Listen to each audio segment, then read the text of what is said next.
네, 오늘 보실 말씀은 예레미야서 40장 1절에서 6절까지의 말씀입니다. 예레미야서 40장 1절에서 6절까지의 말씀입니다. 네, 우리 함께 교독하시고 6절 함께 봉독하겠습니다. 사령관 느부사라단이 예루살렘과 유다의 포로를 바벨론으로 옮기는 중에 예레미야도 잡혀 사슬로 결박되어 가다가 라마에서 풀려난 후에 말씀이 여호와께로부터 예레미야에게 임하니라.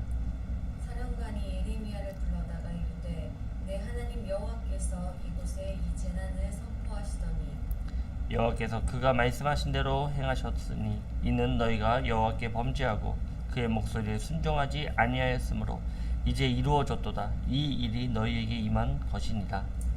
보라 내가 오늘 내 손에 사슬을 풀어 너를 풀어주노니 만일 내가 나와 함께 바벨론으로 가는 것을 좋게 여기거든 가자 내가 너를 선대하리라. 만일 나와 함께 바벨론으로 가는 것을 좋지 않게 여기거든 그만두라. 보라 온 땅이 내 앞에 있나니 내가 좋게 여기는 대로 옳게 여기는 곳으로 갈지니라 하니라. 예레미야가 아직 돌이키기 전에 그가 다시 이르되 너는 바빌론의 왕이 유다 성읍들을 맞도록 세운 사반의 손자 아히감의 아들 그다랴에게로 돌아가서 그와 함께 백성 가운데 살거나 내가 옳게 여기는 곳으로 가거나 할지니라 하고 그 사령관이 그에게 양식과 선물을 주어 보내매 예레미야가 미스바로 가서 아히감의 아들 그다랴에게로 나아가서 그 땅에 남아있는 백성 가운데에서 그와 함께 사니라. 아멘.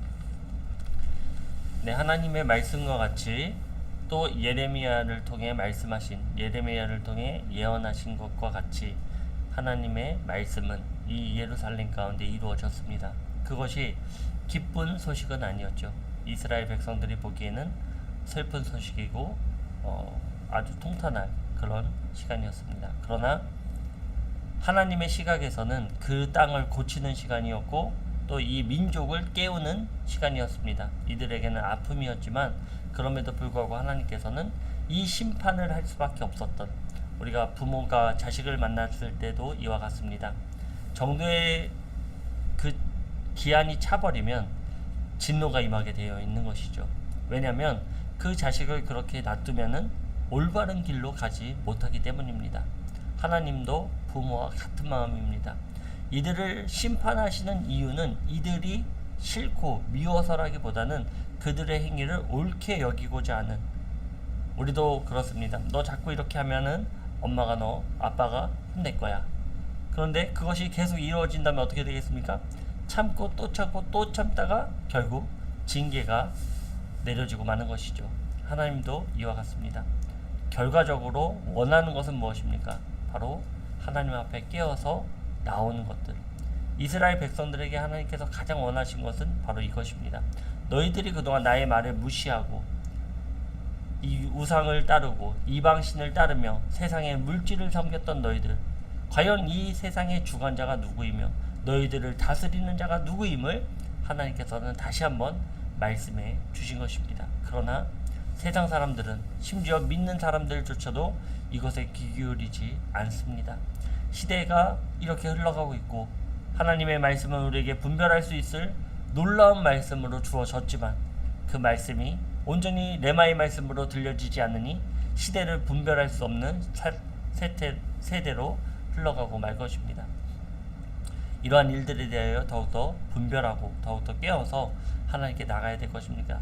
멸망하는 이스라엘 백성들과 같이 멸망하는 것이 아니라 하나님의 보호하심을 받는 그 보호함을 입는, 오늘 말씀 가운데 예레미야를 하나님께서 세우시고 보호하심과 같이 믿는 우리들에게도 바로 이러한 보호하심, 이러한 인도하심이 우리에게 있기를 주님의 이름으로 축원드립니다. 1절입니다.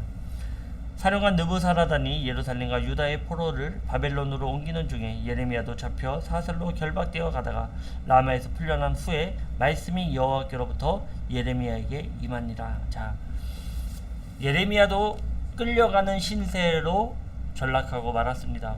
그도 그럴 것이 누가 누구인지 어떻게 알겠습니까? 오늘날에야 미디어가 발달되어서 우리나라에, 예를 들어서 미국이다 또는 러시아다 그러면은 미디어를 통해 이 사람은 우리에게 지금 선대하고 있다. 뭐 이런 것들 알 수 있겠지만 당시에는 뭐 알 수가 없었습니다. 그럼에도 불구하고 예레미야라는 인물은 독보적인 그런 활동을 했기 때문에 바로 예레미야라는 인물을 일부 고위 관직자들은 알고 있었을 것입니다. 바로 그러나 예레미야 역시 무리 가운데 섞여 있었기 때문에 그 혼란 가운데 예레미야 역시 끌려서 사슬에 결박되어서 바벨론으로 포로로 끌려가는 신세로 전락하고 말았다라는 것이죠. 그러나 바로 라마에 이르는 그때 이 예레미야에게 갖고 있던 결박이 사슬의 결박이 풀어지게 됩니다. 그리고 그때 하나님의 말씀이 이 예레미야에게 임했다라는 것이죠. 그러나 이 말씀 하나님이 직접적으로 예레미야에게 그동안 사자 양식을 통해 예레미야에게 말씀하셨듯이 그 말씀이 풀어지는 것이 아니라 그 뒤로 하나님의 말씀이 어떤 말씀이 주어졌는가에 대해서는 기록되어 있지 않습니다. 그러나 우리가 이 느부사라단을 통하여서 하나님이 어떤 말씀을 하고 있는가, 즉 다른 사람들을 통하여 사람의 입술을 통해 예레미야에게 하나님은 말씀하시고 있다라는 것을 우리가 이 본문을 통해 알 수 있는 것입니다. 2절입니다. 사령관이 예레미야를 불러다가 이르되 내 하나님 여호와께서 이곳에 이 재난을 선포하시더니 여호와께서 그가 말씀하신 대로 행하셨으니 이는 너희가 여호와께 범죄하고 그의 목소리에 순종하지 아니하였으므로 이제 이루어졌더라. 이 일이 너희에게 임한 것이니라. 자, 재밌는 말이요. 이방인인 느부사라단 바벨론의 사령관이 지금 예레미야에게 이런 말을 하고 있다는 것이죠. 너희들이 멸망한 이유는 바로 하나님이 그렇게 정하셨기 때문이다. 너희들이 섬기고 있는 하나님이 그렇게 정하셨기 때문이다. 느부사라단은 이러한 내용에 대해서 어떻게 알았을까요? 예레미야는 계속해서 외쳤습니다. 바벨론에게 항복해라, 항복해라.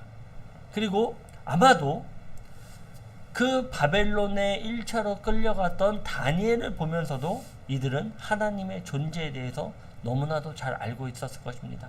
그러나 그 하나님이 계속해서 말씀하신 것이 무엇입니까? 너희들 항복하라 이거예요. 바벨론에 항복하고 그것에 순종하면 내가 너희들을 살려줄 것이다. 내가 너희들을 심고 뽑지 않을 것이다. 이런 말을 이들이 들었기 때문입니다.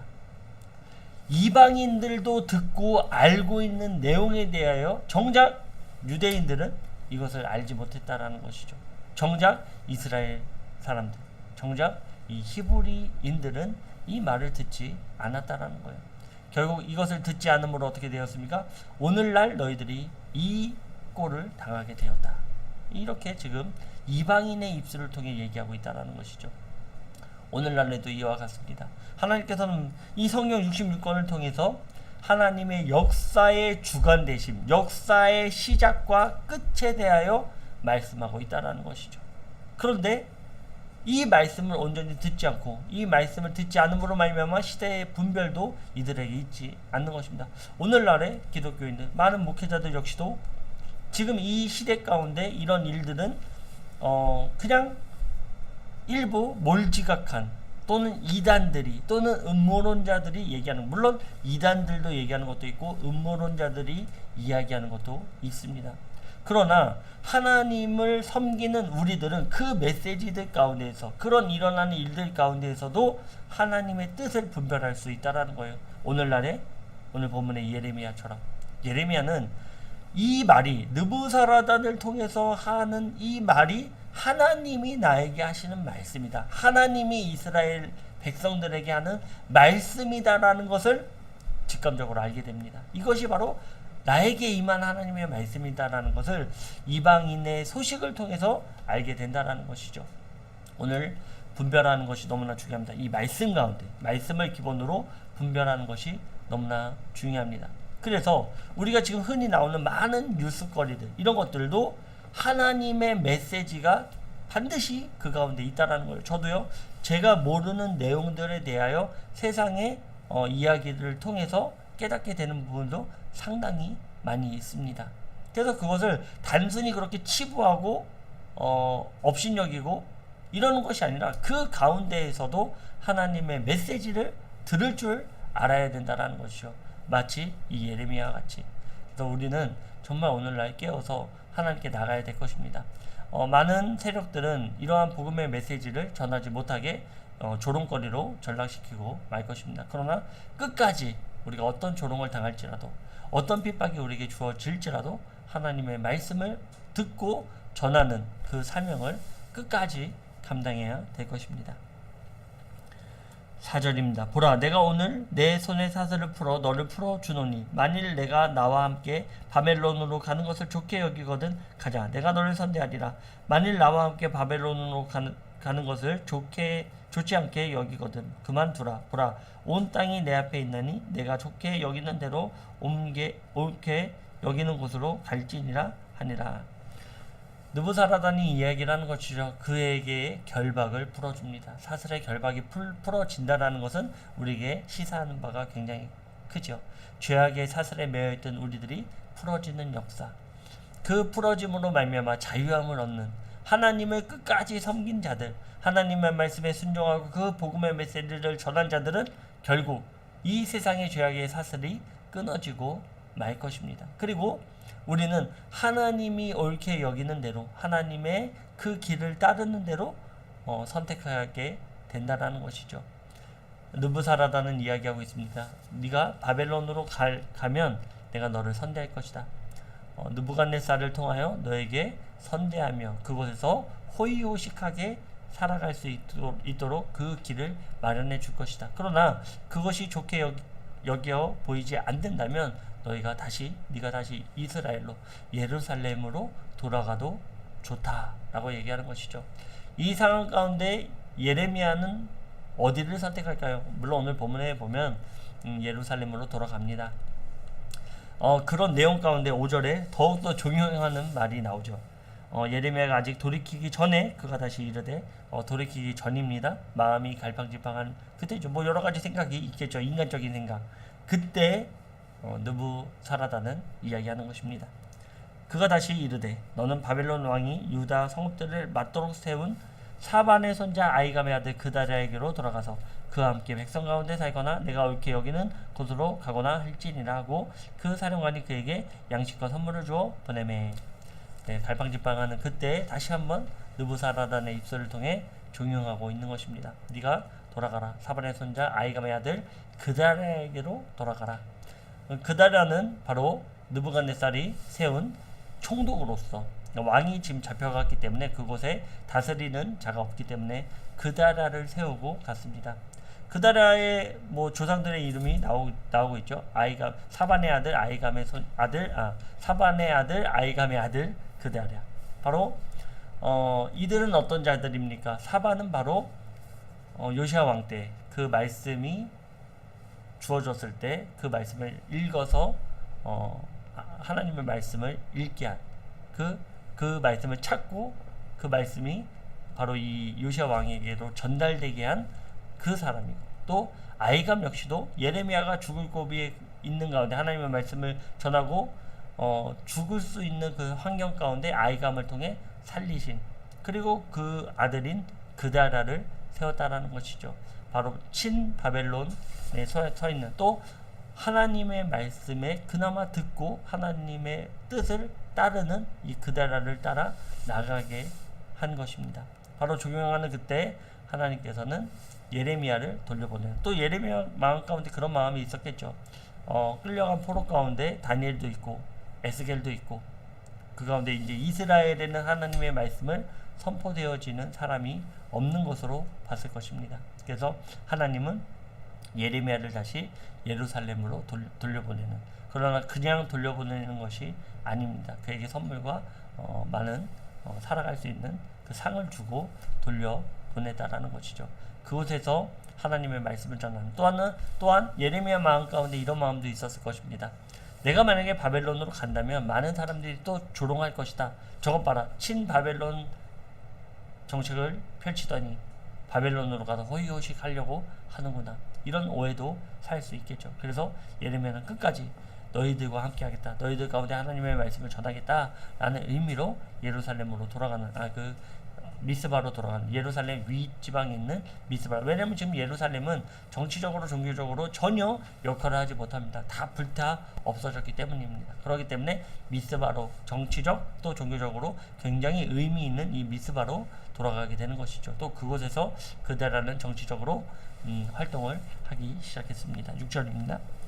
예레미야가 미스바로 가서 아이감의 아들 그다랴에게로 나아가서 그 땅에 남아있는 백성 가운데 그와 함께 다니라. 아멘.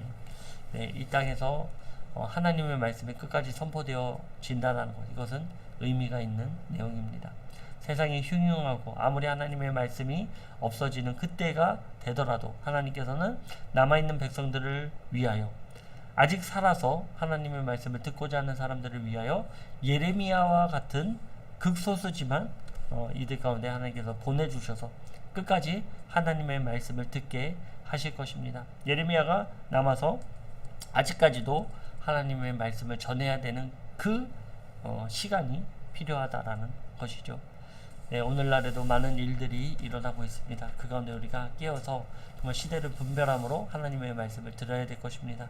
또 듣는 것으로 끝나는 것이 아니라 우리의 입술을 통하여 하나님의 복음의 메시지를 반드시 전해야 될 것입니다. 오늘날에는 하나님의 복음이 점점 사라지고 다른 대체 신학으로 많이 대체되는 것들을 바라보게 됩니다. 그럼에도 불구하고 하나님의 말씀에 순종하고 그 말씀 가운데 깨어서 우리 반응하는 예레미야와 같은 그런 사람이 되기를 주님의 이름으로 축원드립니다. 함께 기도드리겠습니다.